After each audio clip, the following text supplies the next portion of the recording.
Welcome back to home queen life style of 365 days. இன்றைக்கி வந்து சூப்பரான பீட்ரூட் சட்னி எப்படி செய்கிறது அப்படின்னு தாங்க பார்க்க போகிறோம். பீட்ரூட் இருந்துச்சுன்னா ஒரே ஒரு முறை எப்படி செஞ்சு பாருங்கள், சூப்பராக இருக்கும். நான் வந்து அதுக்கு ஒரு பீட்ரூட்டை துருவி எடுத்து வச்சுருக்கேன். ஒரு 1/4 கிலோ சின்ன வெங்காயம் கட் பண்ணி தொளிச்சு வச்சுருக்கேன். ஒரு முடி தேங்காய், ஒரு 10 வரமிளகாய் எடுத்து வச்சுருக்கேங்க. இதுதான் தேவையான பொருள். வாங்க அது எப்படி செய்யலான்னு பார்க்கலாம். அதுக்கு ஒரு கடாயை அடுப்பில் வச்சுக்கலாம். நான் ஒரு பேன் அடுப்பில் வச்சுக்கிறேன்.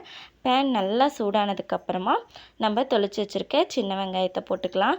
சின்ன வெங்காயம் போடுங்க. பெரிய வெங்காயம் போட்டிங்க அப்படின்னா பெரிய வெங்காயம் இனிப்பாக இருக்கும், அதனால பீட்ரூட் சட்னி டேஸ்ட் வராது. சின்ன வெங்காயம் நல்லா வதங்கட்டும். சின்ன வெங்காயம் வதங்கும் போதே ஒரு ஸ்பூன் வரமல்லி போட்டுக்கோங்க. வரமல்லி போட்டுக்கிட்டிங்கன்னா இன்னும் டேஸ்ட் நல்லாயிருக்கும். நல்லா வெங்காயம் வதங்கணும். பாருங்கள், இந்த அளவுக்கு வெங்காயம் நல்லா வதங்கி வந்துடணும். வதங்கினதுக்கப்புறமா வெங்காயத்தை ஒரு தட்டில் மாற்றி அதை ஆறட்டும். அதே பேனில் வந்து நம்ம வந்து எடுத்து வச்சுருக்க வரமிளகாயை போட்டு வதக்கிக்கலாம். வெங்காயத்தோடனா சேர்த்து மிளகாயை வதக்கலாம். அப்படி வதக்கணும் அப்படின்னா வெங்காயம் வதங்குறதுக்குள்ளே மிளகா வந்து ஒரு மாதிரி தீஞ்சு போயிடும். அளவாக வதக்கினோம் அப்படின்னா தான் அது டேஸ்ட் நல்லாயிருக்கும். அதுக்காகத்தான். பாருங்கள், வெங்காயம் வந்து மிளகா நல்லா வதங்கி வந்துருச்சு.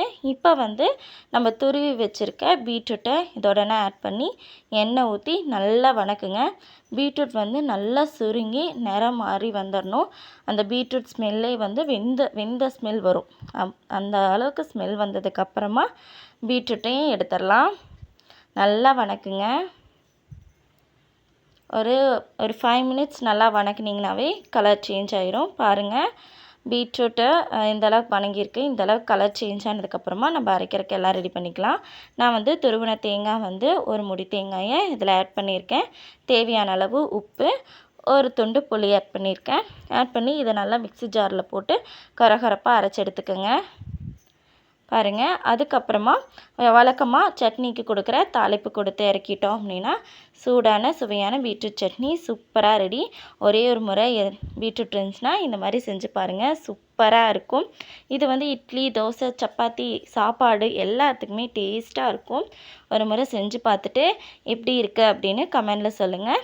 இந்த ரெசிபி உங்களுக்கு பிடிச்சிருந்துச்சுன்னா லைக் பண்ணுங்கள். தேங்க்ஸ் ஃபார் வாட்சிங்.